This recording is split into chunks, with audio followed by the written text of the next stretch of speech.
were back. I mean, you have to figure this was in the 90s, Dylan. So Barry's there with his long hair. I mean, he plays in a band. He loves loud rock music. He is not the stereotypical poster child for the U.S. Army. But this recruiter approaches them. They have a sit down.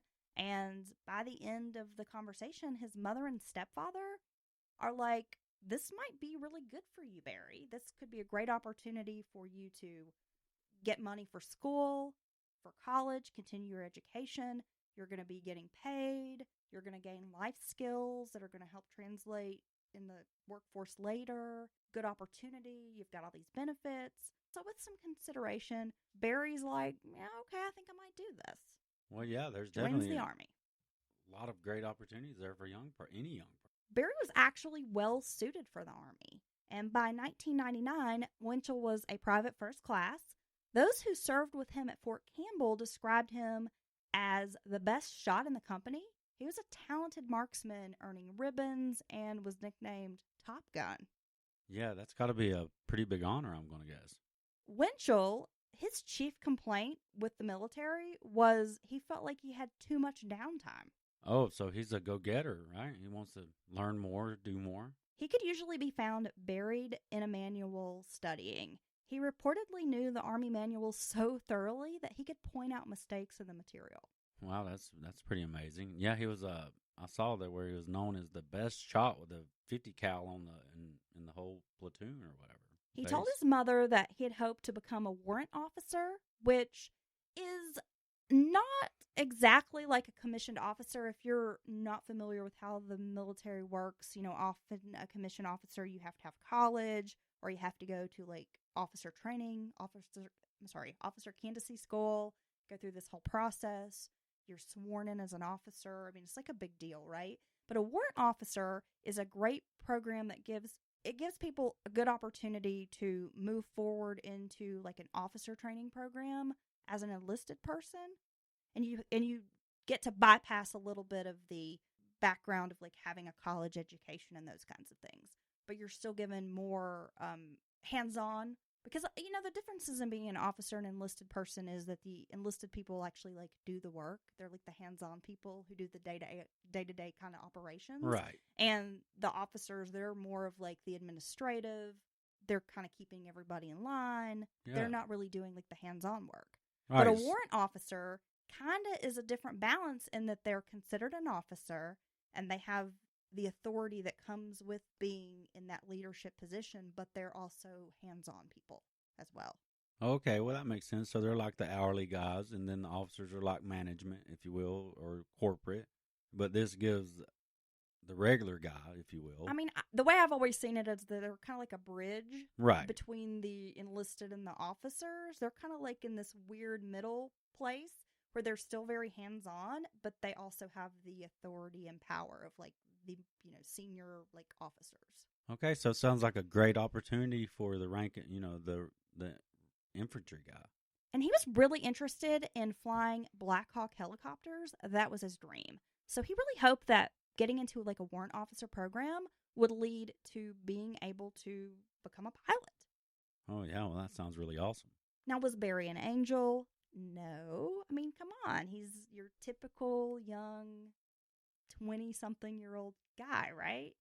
He liked to drink with his buddies and go out to nightclubs as much as anybody at that age. Go to clubs. They would scope out girls. I mean, he liked to party.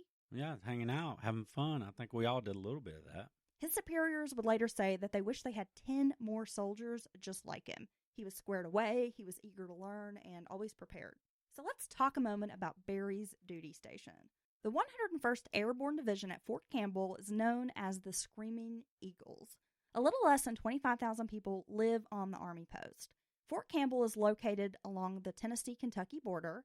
The Screaming Eagles are known for their combat during World War II when they parachuted into Utah Beach on the north coast of France.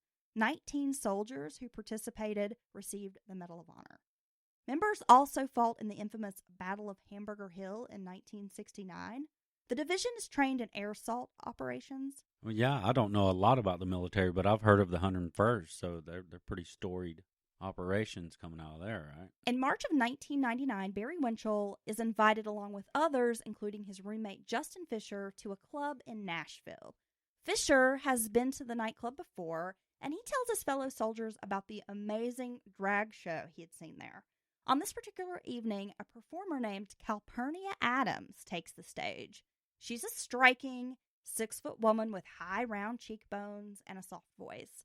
Now, Calpurnia is no stranger to the soldiers who'd come to the club on the weekends.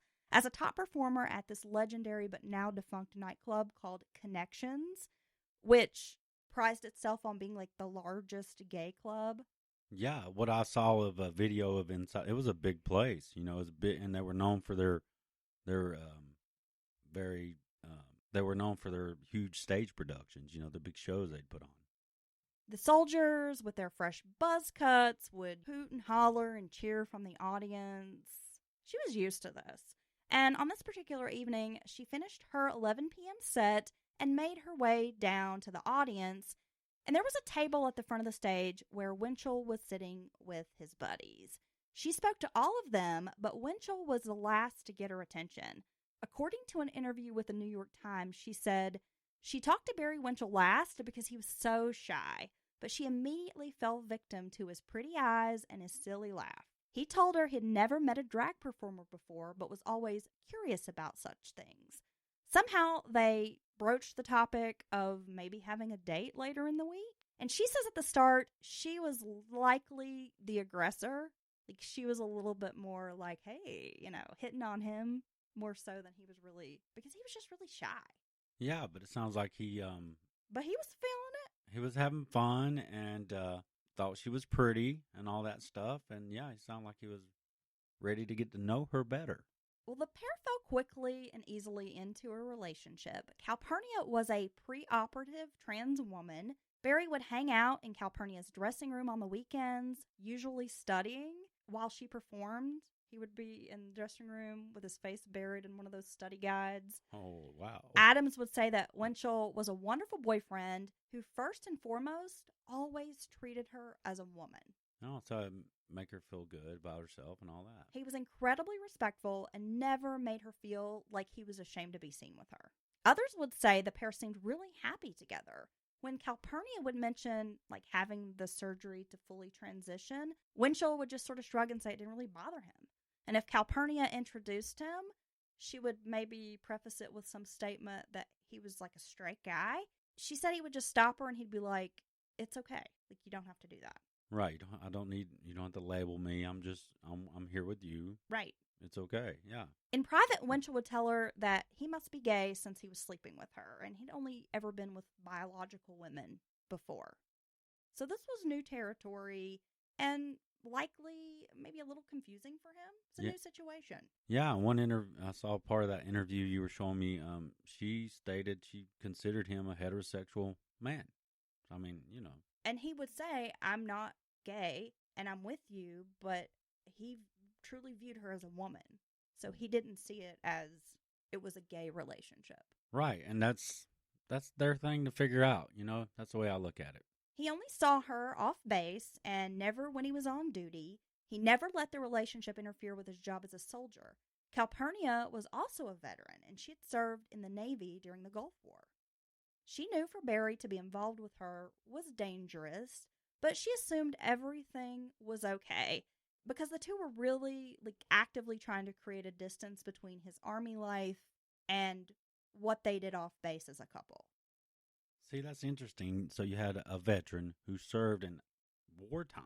Yes. And before the don't ask, don't tell policy, right? Yes. So you had this person with these feelings, and they couldn't express their feelings, or maybe they confided in, friends or the closest roommates or whatever. But just, that's just insane to me that someone can go serve our country and not be able to openly express who they are. Fisher and Winchell, though they were roommates, were often at odds with one another. Fisher was tidy and Winchell was not. Winchell was a smoker and Fisher didn't like him smoking in the room. The two argued quite a bit. Now, the situation came to an abrupt head when Fisher hit Winchell in a heated argument. He took a metal dustpan and hit Barry Winchell with it, cutting his head. He had to go have stitches. Well, yeah, I think that's a little much. After this incident, Winchell tried hard to find some common ground with Fisher. I mean, hey, we're roommates. We have to live together. Winchell had remarked in letters to friends that he had requested a room change and was hoping that this would happen sooner than later, but it didn't happen, so the pair was stuck living together, which, in my opinion, is bullshit. The chain of command should have immediately removed these two from this room once a physical confrontation had occurred. Yeah, neither of them got injured. We need to do something Because you've got a guy with stitches and you're still going to make these two room together? I don't know. I worked in an admin office and I dealt with a lot of personnel issues as well as legal issues. Right. And I can just tell you from that point of view, I'm like, what the fuck was this chain of command doing? So when you were in admin, if you saw something like this and your immediate supervisors or however it works, I'm butchering the military speak. Yeah, I worked in an admin office that was attached to a barracks where there were students. So I was directly involved with people who were having these types of situations, roommates who were out of school together. Right. And there's no way that this would have been able to fly. And your first thought would be they need to be separated, even if we have more to figure out later. These two got to be separated now. Yeah, so my first thought here is like, okay, then someone in this chain of command, they done fucked up. They suck at their job. Because this should have not happened, right? Okay. They're stuck living together. Winchell tries making peace, even allowing Fisher to borrow his car for a road trip. He returns the favor by wrecking it. So, what the hell? I know, right? What a douche. Yeah, I know. Now, Justin Robert Fisher was born January 20th, 1973, so he's going to be a little bit older than the other junior enlisted people in the story. Fisher was a high school dropout who came from an abusive home. He had gotten his GED and he joined the Job Corps program. He had arrests for crimes like burglary, trespassing, and a charge for possessing a timed device while he was at Job Corps, which got him kicked out of the program and ultimately arrested. What the hell is a timed device? Do we know? I mean, I'm assuming it's like a bomb of some kind. Okay. Well, that's not cool. He held jobs at McDonald's, TGI Fridays, but he couldn't even really perform very well in those jobs. At the time he enlisted, the military was in need of recruits. This is post-Gulf War. Recruitment is low. They are kind of willing to overlook some things that perhaps they normally wouldn't. Typically, a criminal past is going to be an immediate red flag for the military, but somehow Fisher got a waiver to go ahead and join. Yeah, and I'm sure he wasn't the only one to kind of sneak through because they want to keep those warm bodies in there. He was a specialist in the Army, and his job was primarily as the driver for the company commander, which meant he had the company commander's ear. Most would describe him as funny and likable, but other folks said he was drunk, obnoxious, annoying. He was the kind of guy who really enjoyed, goading people. Yeah, he sounds like a real winner at parties. Don't you call that yeasting somebody up? It's the yeast beast. Isn't that what you call that, Dylan? Yeah, that's when you just keep on blowing it up, talk them up, and then next thing you know, they're getting their ass kicked over there. Yeah, well, that is actually a great way to describe Justin Fisher.